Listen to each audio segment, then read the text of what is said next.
Hello everybody and welcome back to another episode on the Hermitcraft server. What is this up here? It is a sad face. And I know who put this here. Joe Hills put this here. He came searching around my base after I had deactivated all of my nether portals, and I'm not going to tell you why I did that. It's actually something that I want to show later on at some time, but for now I guess I'm going to have to keep you guessing. So we got a little bit of cleaning up to do here. This won't take very long at all. And yeah, this episode I know what we're going to be doing, but I've got a feeling that we might not be able to do it straight away. So let's go through here. I've got a feeling we had some unwelcome visitors, as we mentioned in the last episode. And oh yeah, I put some signs on these so people know where they go to now. And if we go up here, oh no. Look at all this. B and D, B-dubs. B-double-O has joined the server along with Syrian Assassin, Schism, and Pungence, or is it Jucetra? I don't know, there's too many names for me to comprehend all at once. But yeah, I've been well and truly given a message here. There are tons of different sized bees all over the place. And so before I can really do anything this episode, I guess I've got some cleaning up to do.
Well, that didn't take me very long at all, and I've got to say thanks for all the free cobblestone, guys. That's great. I'm going to be able to smelt that and make some more half slabs for my witch farm. So yeah, doing this made me realise that this glass area at the top is pretty useless. We have no plans for this whatsoever. And I also watched the video of the guys where they came over here and put down all the cobblestone and all the signs, and when you have the normal texture pack on, you've got the little lines in the middle of the glass and it really distorts the view of everything and you can't really see the map. So what I think I want to do next is actually remove all this glass. I'm going to grab a silk touch pick, which I've got here in my ender chest. That's the silk touch one, and just remove all of this. And I've just realised that they've changed it. Because you used to just be able to swing your pick and you'd hit all of them and they'd drop, but yeah.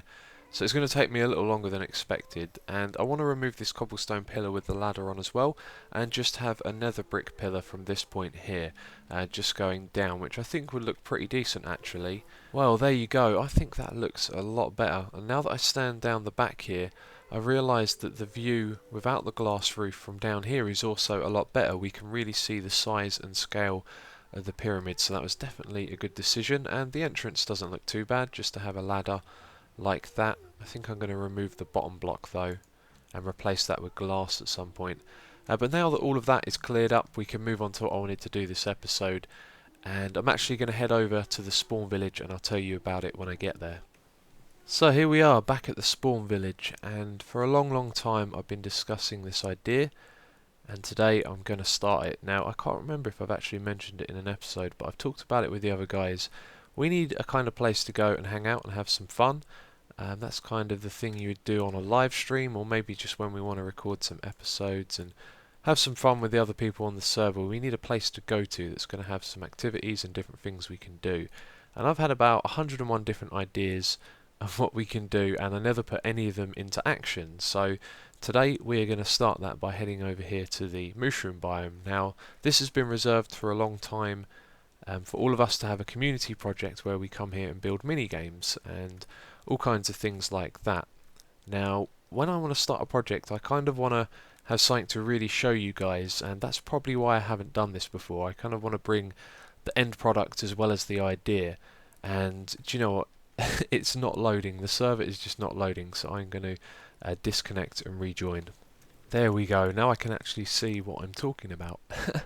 So I think the reason that I've not really done this before is because it's not really going to have an end product for a long time, because the whole project is going to be very big. I kind of want it to be like an amusement area, and the whole of this mushroom biome is reserved for that. Now the reason we picked this location is because it's directly opposite spawn, and because no mobs can spawn here, which means you can have games that revolve around darkness, and you don't have to worry about light levels or anything like that.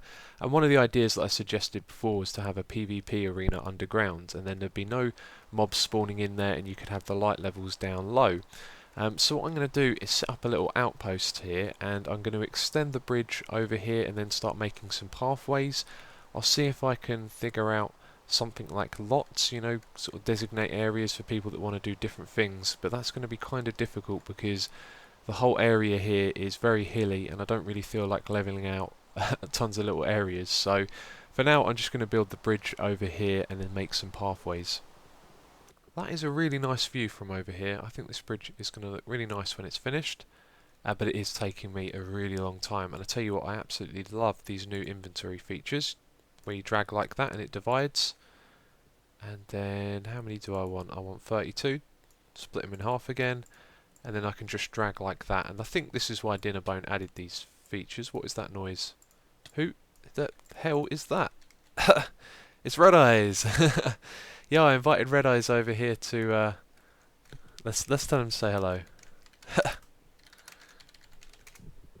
I invited him over here to come and yeah, join in the fun, since it was him I was talking to about doing this, which prompted me to actually, you know, make a start on it, because he's interested in it too.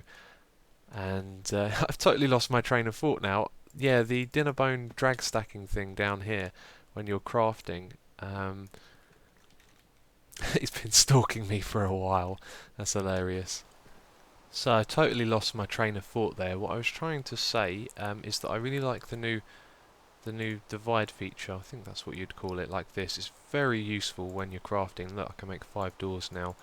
And it made me think of all those times that I've been you know, dividing up items by right-clicking and dragging around. Another good example is when you make half slabs, because you divide it into three, then you'd shift-click all of those, and then you'd divide all of these around again. But with the new features, you can do that as well. I actually really like these. At first, I wasn't too sure about them, but they seem to work really well when you're crafting things. And of course, there's been tons of new features like the hoppers, and the redstone block is another one, and you know what, I'm not going to be using them anytime soon. I kind of want to just sit back and see what other people come up with all these new features, and not really implement anything in Hermitcraft, at least for now, because everything's a work in progress. So if I go and build a big item storage system or something like that, it'll probably get broken before long, so I'll be waiting till the 1.5 update arrives before I probably use any of these features.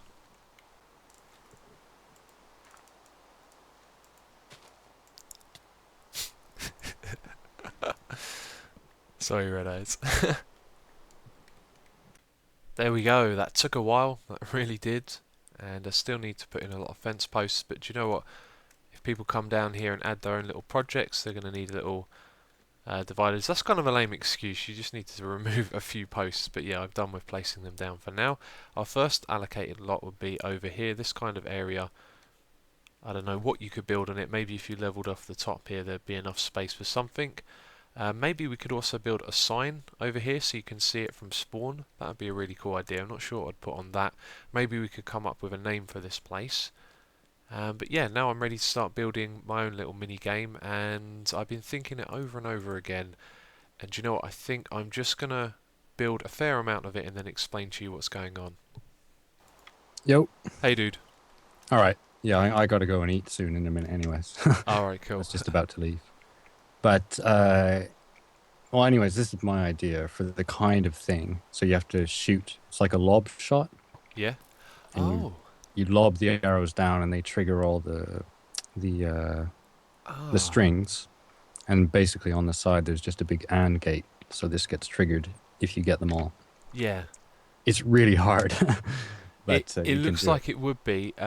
It's interesting though. What I'm using, what I'm building. This is just, there's variations of this you could do, which would be easier. This is Yeah, quite a difficult a curve. difficult But, shot. Yeah. yeah. But I'm doing something that involves arrows, and I did want to know if they trigger tripwire. So it's good to know they do. Yeah, yeah. I thought at first when I came up here it was like a jumping game, like you got to jump at the right point, and Oh you'll sort yeah, of that fall could work too. Yeah, and trigger all of them at once. But I can't quite get it. yeah. No, that's a nice idea. Yeah, like a hard jump. You have to get just right. Yeah, I don't think it'd be possible.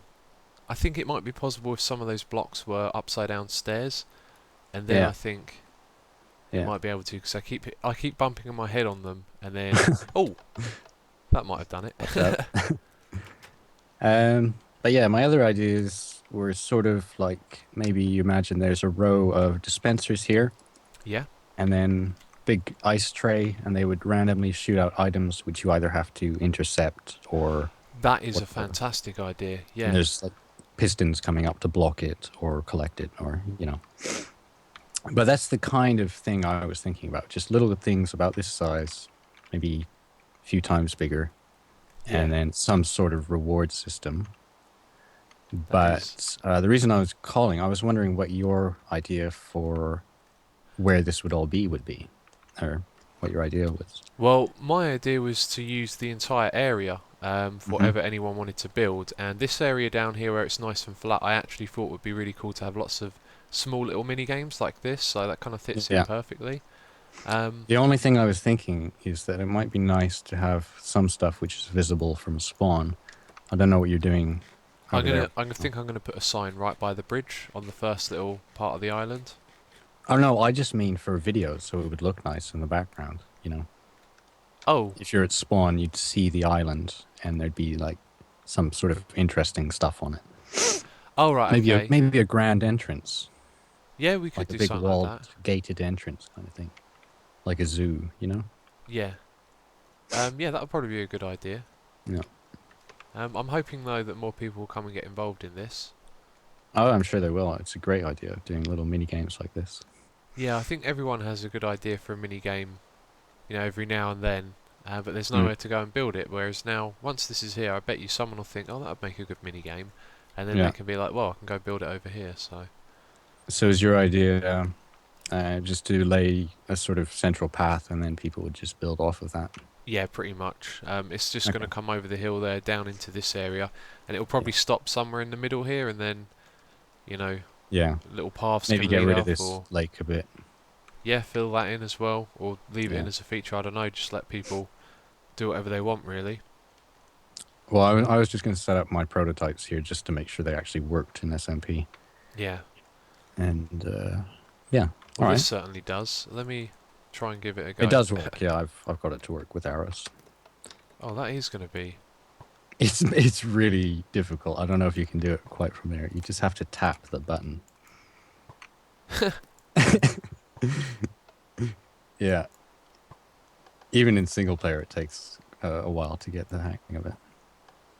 But the little things like this, which are highly addicting, you would need some sort of payment system. Like you come in and you get a stack of arrows, and you'd have to pay something for that. And each game could have like a ticket booth, and then a prize booth as well if you get it Yeah. right. To implement something like that, I think you need like a set of rules. Um, Well, I like think it'd be you pretty have to simple. put You your just write. inventory in a chest because otherwise people can bring in their own items that will Yeah, interfere with the yeah, yeah. Of currency. course. Yeah, But yeah, that's a really or cool just idea. honest. Doesn't really matter if people cheat. I mean, it's just Yeah. yeah, well, it does if they steal all the prizes, but So me and Red Eyes had a little discussion there about our plans for this place, and this is the mini game that I'm making, and I'm actually really struggling. I think with aesthetics, I just keep getting stuck around this bit here, but I've kind of got the basic gameplay mechanics in place here. So this side on the right is kind of complete. I'm going to show you what it is and how it works. So if we go up the top here, you can play this as a 1v1 or in teams. I think either way will be fine. And from up the top there, you jump down here onto the playing platform. If you fall back and down there, then there'll be tripwire to detect that you've fallen down, and then that will lead into some redstone to create a scoring system. But the idea is that you have a bow and arrow and you shoot across at the other side, and then they're going to shoot across at you. And if you look here, I can't go forwards. If I jump up, I don't think that can stop me. Like, I can't hit my head on that bit up there. So if I take any hit from an arrow, it's going to knock me back and I'm going to fall down here. So at the bottom of this there'll be some water so that you don't take any damage, and you'll just activate the tripwire on the way down. So I've got to put that low enough down that the arrows that get fired across don't hit the tripwire, and I've got to cover it up as well. Now, I don't think I've started building this out of the best material with wood. My plan is to have a pathway that goes down the middle, and then some ladders or something that leads you up to the top, and up there's going to be, well, there was going to be some beds because I imagined you dying from fall damage and then respawning up the top. But if we're going to have water down the bottom, we don't even need that. So the penalty for dying will be the amount of time it takes you to climb back up to the top. So this is actually going to be really simple. There'll need to be some redstone controls to sort of reset the scoring system.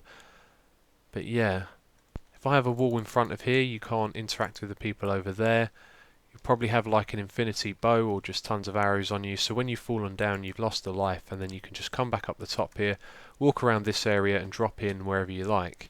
And I thought that was important that you could drop in, because if you were to walk from the side after you died, which was what my original idea was, you'd come in at the side, then the other team will like kill you and then probably start aiming right there, and the chances are when one team gets ahead they're going to be able to charge their bows and arrows and wait for you to drop in, but I still think it gives you a chance.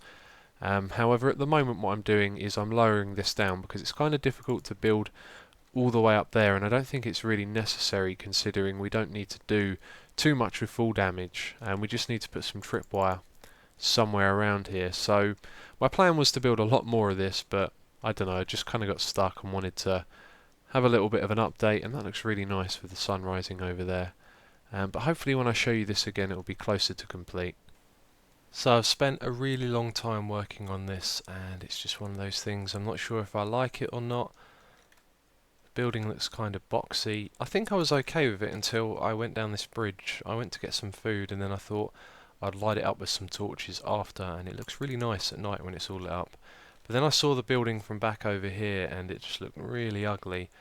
And I think I just needed to put a bit more thought into this beforehand, maybe built it in a creative mode, because as I've done this and built it up, I've had to rebuild it several times.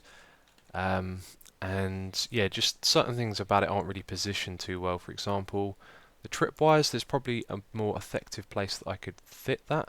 In fact, now the most effective place is actually just popped into my head. Let's go up there and have a look. That'll do. Okay, if we were to put the tripwire at this level here, we could even have two of them, or we could have a block just back there like that to stop us going any further back. Then that's probably the most effective place to put it, although it's possible that an arrow could miss a player and maybe come down at this angle and hit the tripwire. That's actually why I put it lower. So maybe one block lower. Anyway, because of where it is, it means that you have to go even further down here to get out of this area, and then there's a ladder that goes up the back. Well, that's the plan to get back to the top, and it just doesn't look right to have an odd ladder around the back. You need to plan these things out way in advance, and I'm not sure if the game itself would even be that fun. I'd like to test it because I just started building this one over here, so maybe what I'll do is I'll grab another hermit and set something up on this side and just see if it's any fun, because I don't really want to take it too much further at this point. I've spent a lot of time, and look, I've got a big boxy building that I don't think really looks too good. I think maybe for my first minigame I should be focusing on something smaller. But anyway, I want to leave this on a note asking you guys what you think of this so far. And also, if you have any ideas for minigames, please post them in the comments. Yeah, it would just be great to get a ton of ideas written down, and then we could build some of them. I'm sure you've all got loads of ideas. I've had some suggested to me before. And one last thing before we end this episode, I've had a couple of requests to give my subs names. Now, you may have seen channels like PewDiePie. PewDiePie, is that how you say it? PewDiePie. He has the Bro Army, so he calls all of his subs the Bros. And someone wanted me to give all my subscribers a name, and I thought about it, and I couldn't really think of much based around my name. Possibly the Voiders, but that doesn't really sound that interesting. So if you guys have any suggestions, let me know in the comment box. So as always, thank you for watching. It hasn't been the most productive Hermitcraft episode, but sometimes it's just like that. But anyway, I will catch you in the next episode.